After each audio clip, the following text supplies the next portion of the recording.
여러분, 우리 인생은요, 아름다운 정원과 같습니다. 우리 인생이면 다른 걸로 많이 설명할 수 있겠지만 멋진 정원과 같습니다. 왜냐하면 저 정원은 가꾸면 가꿀수록 아름다운 정원이 되고, 사람이 가꾸지 않고 방치하고 관심을 버리고 그냥 버려두면 이내 잡초가 무성해서 못쓰게 되거든요. 저 정원에 새들이 오고 벌들이 날아오는 그런 멋진 정원이 되게 하려면 어떻게 해야 되죠? 거기에 나비를 잡아오고 새들을 잡아와서 끈으로 묶어두고 그러면 그 정원에 살게 될까요? 거기에 벌들이 좋아하는 꽃을 심고 새들이 좋아하는 과일나무를 잘 가꾸어 놓으면 저절로 오는 거거든요. 여러분, 우리 인생을 행복을 찾아서 온 세상을 헤매도 없어요. 강제로 재밌는 일들을 쫓아가서 행복을 누리려고 해도 안 되는 거예요. 여러분, 그저 정원을 가꾸듯이 내 삶의 정원에 나를 잘 가꾸어 두면 그저 행복이 찾아오고 새들이 날아오는 그런 멋진 정원이 되는 것이죠. 자, 오늘 우리 4월 마지막 주일인데 우리 한 달 동안 퀘스팅이라는 그런 주제를 함께 나누었어요. 우리 첫 번째 주일은 오늘도 내 인생 눈부시다. 이 멋진 우리 아이들이 종이배를 날리고 있어요. 우리는 하나님이 이 멋진 세상 우리를 부르셨는데 왜 부르셨을까? 우리 삶의 일터에서 빛나는 영광을 누리려고 그렇게 부르셨다. 그 말씀을 함께 나누었어요. 두 번째 주일은 눈부신 내 인생 가꾸기, 이 고난주간이었는데요. 우리 인생은 너무나 눈부신데 그러나 때로는 고난도 있다는 것이죠. 아픔도 있고 시련도 있고 좌절도 있지만은 그러나 고난을 통과하면 그 뒤에 부활의 영광이 기다리고 있다. 그래서 내 인생을 고난 속에서도 잘 가꾸자, 이런 말씀을 나누었어요. 그래서 지난주에 우리가 이제 부활주일이 있는데 부활, 하나님의 빅피처, 이런 이제 말씀을 우리 함께 나누었거든요. 우리 인생이라는 것이 삶의 이 죽음 이전까지만 생각하지만 사실은 죽음 그 너머까지 하나님의 큰 그림이 있다는 거죠. 이게 합쳐져서 내 인생 전체가 된다. 하나님의 빅피처가 있다. 이 말씀을 드리고요. 오늘은 이제 눈부신 내 인생을 축복하라. 우리 안경에 이제 이렇게 딱 나와 있습니다. 우리 한번 따라하겠습니다. 눈부신 내 인생을 축복하라. 자, 우리 첫 주부터 계속해서 공통점이 있어요. 아주 빛나는 밝은 제목들이에요. 그리고 눈부시다라는 얘기를 했습니다. 여러분, 자기의 삶을 자기가 좋아하지 않는 사람 많아요. 자기가 자기를 싫어하는 사람 너무 많거든요. 그리고 나는 내 인생이 왜 이럴까? 이런 사람이 있어요. 근데 여러분, 그것이 자기의 인생이 되고 운명이 되는 것이죠. 사람들은 참 자기에 대한 생각이 다 달라요. 어떤 사람은 참 나는 복이 없어. 남편 복도 없고 자식 복도 없고 이렇게 얘기하잖아요. 이제 그렇게 이제 하는 것이 그게 사실이거든, 사실은. 근데 늘 그렇게 했기 때문에 이 사람이 복 없는 사람으로 살아가는 거예요. 야, 나는 되는 게 없어. 나는 내가 하는 일 참 다 안 돼. 이런 생각을 하고 살았기 때문에 이 사람은요, 안 되는 인생을 사는 거예요. 그래서 저는 여러분에게 이 캐스팅의 주제를 하면서 눈부신 내 인생이라는 단어를 계속 반복한 거예요. 나는 정말 눈부신 인생이야. 내 인생은 너무나 복이 있는 인생이야. 이런 이제 그림을 가슴에 심어주기를 원하시는 거죠. 하나님이 그 마음이 있는 겁니다. 자, 여러분, 나는 어떤 사람을 생각하는가? 이게 너무 중요합니다. 내가 어떤 사람을 생각하느냐, 그 생각, 내가 생각하는 그 사람이 나의 인생이 되는 것이죠. 이민규라는 이 아주대학 교수가, 이분은 이제 심리학 교수인데 그런 얘기를 해요. 사람들이 자기 자신을 나는 어떤 사람이다 이렇게 규정을 한대요. 이게 셀프 데피니션 이펙이라는 건데, 내가 나를 규정하는 그 사람이 자기 인생이 된다. 이 심리학에서 하는 얘기거든요. 자, 그러면은 여러분들도 스스로 나는 이런 사람이야, 명쾌하게 말은 하지 않지만 늘 생각 속에서 늘 되뇌입니다. 나는 이런 사람, 나는 이런 사람. 그래서 그렇게 살아가고 있는 거죠. 자, 그러면은 어떻게 그런 사람으로 내가 생각하게 됐을까? 왜 나라는 사람 이런 사람이다, 왜 생각하게 되었을까? 가장 큰 영향은요, 태어나서 자랄 때 부모들의 이야기예요. 나자마자 엄마 아빠 속에 살아자, 어린 시절을. 그럼 엄마 아빠가 이 아이에게 하는 얘기가 있어요. 그것이 내 속에 쌓여 있어요. 그래서 나라는 사람을 만든 거죠.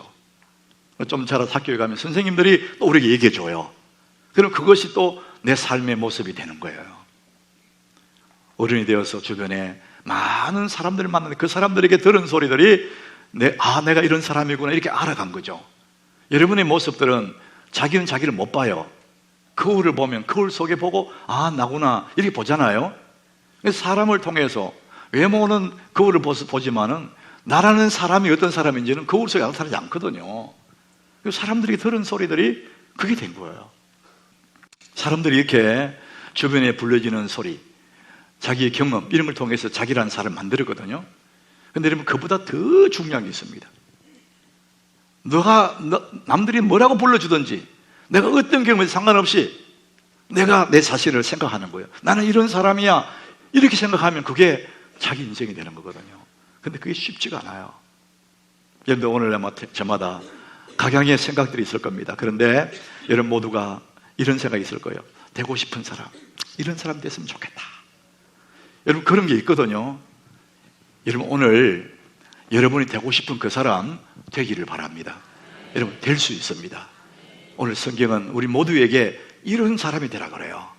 오늘 3절에 이런 말씀합니다. 우리 같이 한번 읽어보겠습니다. 오늘 본문 3절에 같이 읽습니다. 그는 시냇가에 심은 나무가 철을 따라 열매를 맺으며 그 잎사귀가 마르지 아니함 같으니 그가 하는 모든 일이 다 형통하리로다. 따라합시다. 그가 하는 모든 일이 다 형통하리로다. 여러분 형통한 사람 되길 바랍니다. 그가 하는 모든 일이 다 형통하리로다. 성경이 이걸 왜 기록했냐? 하나님 우리를 이 세상에 캐스팅할 때, 나를 부르셨을 때에 안 되는 사람, 못난 사람 이렇게 부른 게 아니에요. 하나님은 그가 하는 모든 일이 다 형통하리로다. 눈부신 인생으로 하나님이 기억하시면서 하나님 그것을 꿈꾸면서 그런 선한 계획을 가지고 우리를 세상의 무대에 불렀거든요. 그런데 우리는 정작 사람들의 소리를 들으면서 나는 안 되는 사람, 사람들이 경험을 하면서 나는 실패하는 사람 스스로 그렇게 만들었어요. 그거는 하나님의 뜻과는 다른 거예요. 왜곡된 자기를 만든 거예요. 하나님의 본심은 뭐냐? 그가 하는 모든 일이 다 형통하리로다. 눈부신 인생으로 하나님이 우리를 부르신 거예요. 자, 우리 다시 한번 이 말씀을 읽을 때 그는 시냇가에, 그는 그 대신에 나는 이렇게 하고 그가 하는 모든 일이, 내가 하는 모든 일이 이렇게 해서 여러분 자신에게 한번 들려주십시오. 우리 같이 한번 읽어보겠습니다. 나는 시냇가에 심은 나무가 철을 따라 열매를 맺으며 그 잎사귀가 마르지 않음 같으니 내가 하는 모든 일이 다 형통하리로다. 따라합시다. 내가 하는 모든 일이 다 형통하리로다. 여러분 그렇게 되길 바랍니다. 여러분 오늘 내가 하는 모든 일이 다 형통하리로다 그러면 전혀 나와 상관없는 얘기 같을 거예요. 왜냐하면 나는 형통 안 했으니까. 내가 하는 모든 일이 다 형통하리로다 남의 얘기 같을 거예요. 근데 여러분들이 이 말씀대로 내가 하는 모든 일이 다 형통하리로다 여러분 그렇게 가슴에 각인시키면, 그리고 믿음으로 선포하면 여러분 형통한 사람 될 줄로 믿습니다. 성경은 우리에게 보기 좋아라 써놓은 게 아니에요. 성경은 저 사람 위해 써놓은 게 아닙니다. 나를 위해 써놓은 말씀입니다. 내가 하는 모든 일이 다 형통하리로다. 여러분 믿으시길 바랍니다. 우리는 영적으로 아브라함의 자손이에요. 그래서 믿음으로 아브라함의 복을 우리가 받는 겁니다. 여러분 형통한, 하는 모든 일이 형통한 그 사람. 여러분 우리의 입의 말은 내 인생의 예언이라고 그럽니다. 여러분 굉장히 중요한 얘기예요. 내가 무심코 하는 이 말들이 내 삶의 예언입니다, 여러분. 그래서 우리가 말을 할 때 정말 가려서 해야 됩니다. 우리가 이 4월 한 달 동안 우리 생명선 본문이 야고보서지 않습니까? 우리 야고보서를 쭉 묵상해 가는데 저는 한 주간 이제 세미나에 가 있었어요. 이제 금요일 아침에 그 본문이 야고보서 3장이었는데 그 3장 2절에 이런 말씀이 있어요. 우리가 다 실수가 많으나, 우리가 다 실수 많죠. 그러나 만일 말에 실수가 없는 자라면은 온전한 사람이라. 여러분 온전하다 그러면은 뭐 이것도 잘하고 저것도 잘하고 다 잘하는 사람을 생각하는데 그게 아니고, 말에 실수가 없는 사람은 온전한 사람이다. 이 말의 중요성을 얘기해요. 이제 그 다음에 뭐라고 얘기하냐면은 큰 배가 어떻게 움직이는지 보라. 그 덩치 큰 배가 말이죠. 몇 톤 되는 그 배가, 산더미만한 배가 어떻게 좌로 우로 방향을 틀어간지 봐라. 그 배 뒤에 조그마한 이런 키가 있다, 키. 이 키가 까딱까딱 움직이면서 그 산 때문에 배를 좌로 움직이기도 하고 우로 움직이게 한다. 야고보서 3장에 그 말을 하고 있거든요. 그처럼 우리 인생이라는 큰 배가 어떻게 움직이느냐? 조그마한 키가 안에 있는데 그게 뭐냐? 우리 혀다, 혀. 우리 입 속에 보이지도 않는 혀. 요 조그마한 요 키가 우리 인생을 이쪽으로 확 몰고 가기도 하고 저쪽으로 확 몰고 가기도 한다. 그 얘기를 하고 있는 거예요. 자, 그래서 우리 인생의 방향을 바꾸고 싶으면, 내 인생을 바꾸고 싶으면 뭘 바꿔야 되냐면은 말을 바꿔야 된다는 거예요. 이 말이 너무나 중요하다는 것입니다. 잠언 18장 21절에요 이런 말을 합니다. 우리 같이 읽어보겠습니다. 죽고 사는 것이 혀의 힘에 달렸나니 혀쓰기를 좋아하는 자는 혀의 열매를 먹으리라. 여러분, 이 말씀 자세히 보세요. 죽고 사는 것 했습니다. 여러분, 죽고 사는 것은 우리 인생 가장 중요한 겁니다. 우리 삶의 전체가 죽고 사는 거예요. 우리 인생은 어디 달렸냐? 혀의 힘에 달렸다는 거예요. 요 혓바닥, 요게 우리 인생을 죽이기도 하고 살리기도 하고, 내 인생을 좌로 가기도 하고 우로 가기도 하는, 그래서 내 인생을 좌우하는 것이 뭐냐? 혓바닥이래요. 혀의 힘이라는 것이죠. 자, 그래서 우리가 나의 인생을 바꾸려고 그러면은 이 말부터 바꿔야 된다는 거예요. 희망의 귀환이라는 두꺼운 책이 하나 있어요. 거기에 누적의 법칙을 얘기해요. 누적의 법칙. 이건 일반적인 통계 법칙이죠. 누적되면은 그들 된다는 얘기거든요. 이 아메리칸 인디언들, 그들이 대대로 내려오는 전설 같은 자기들의 얘기가 있답니다.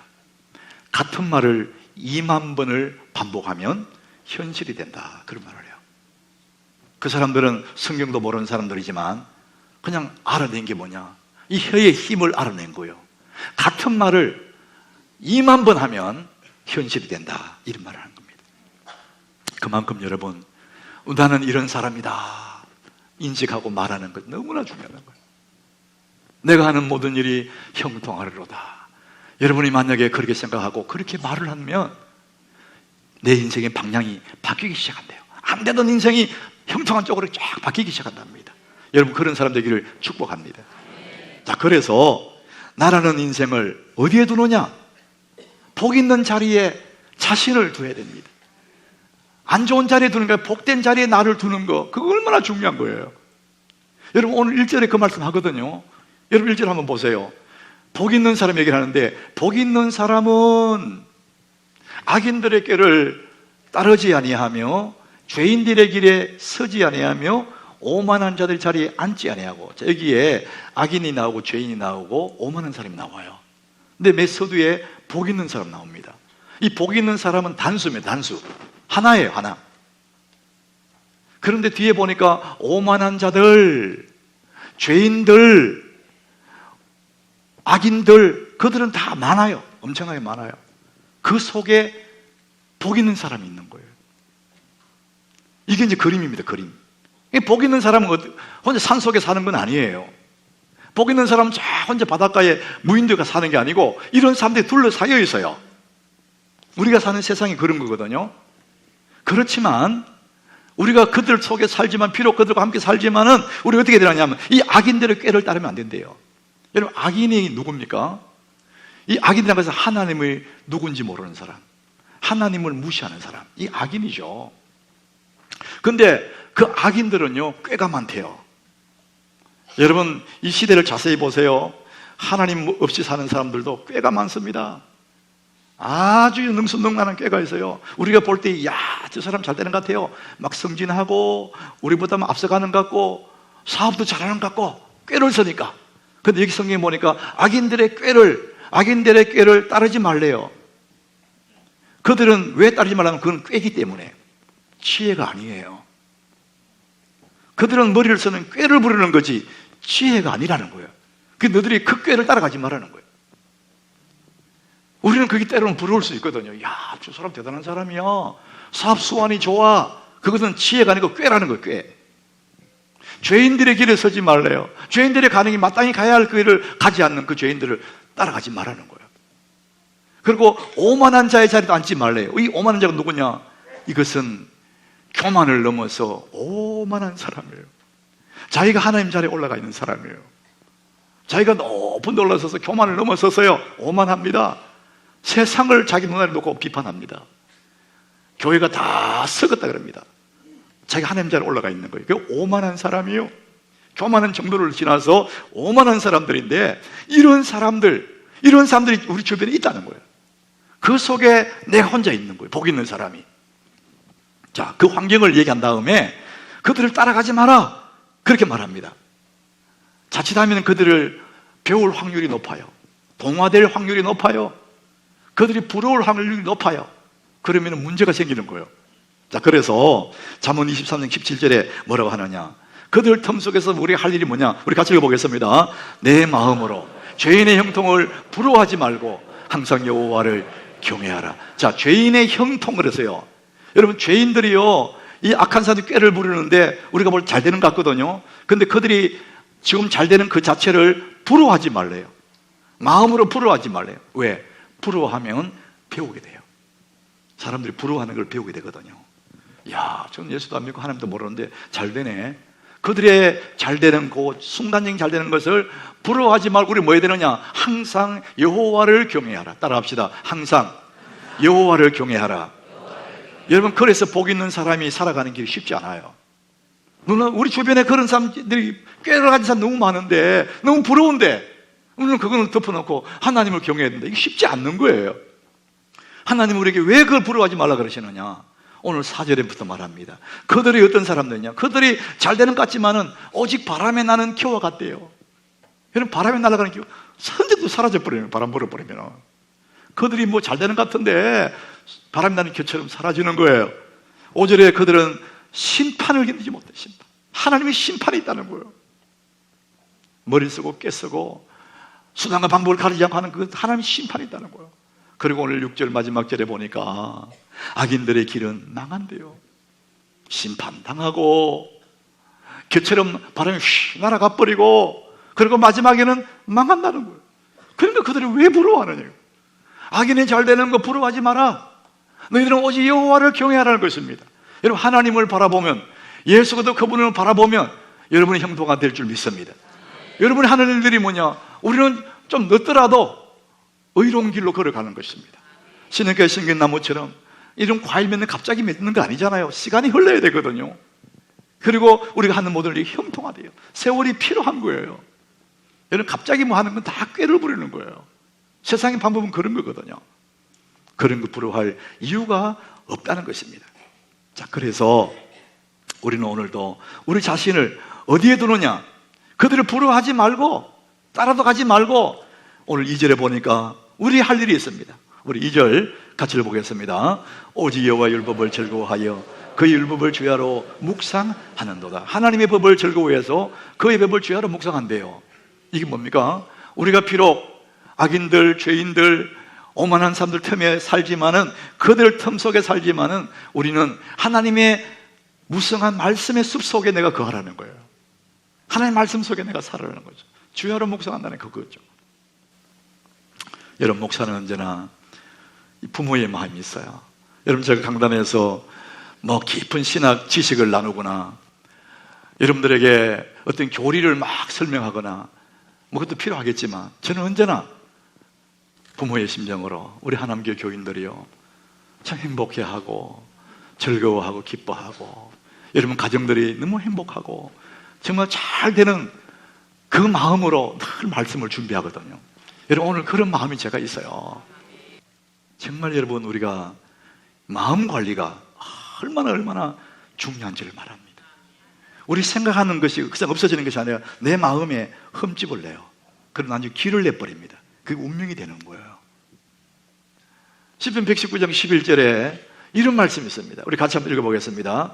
내가 주께 범죄하지 아니하려 하여 주의 말씀을 내 마음에 두었나이다. 따라합시다. 주의 말씀을 내 마음에 두었나이다. 우리의 마음에 하나님 말씀을 두는 거예요.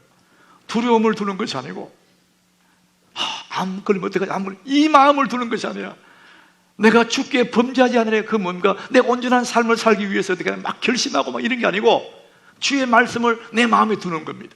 주의 말씀을 자꾸 마음에 두면 나중에 이 주의 말씀이 나를 사로잡아서 내가 그런 인생이 된다는 것이죠.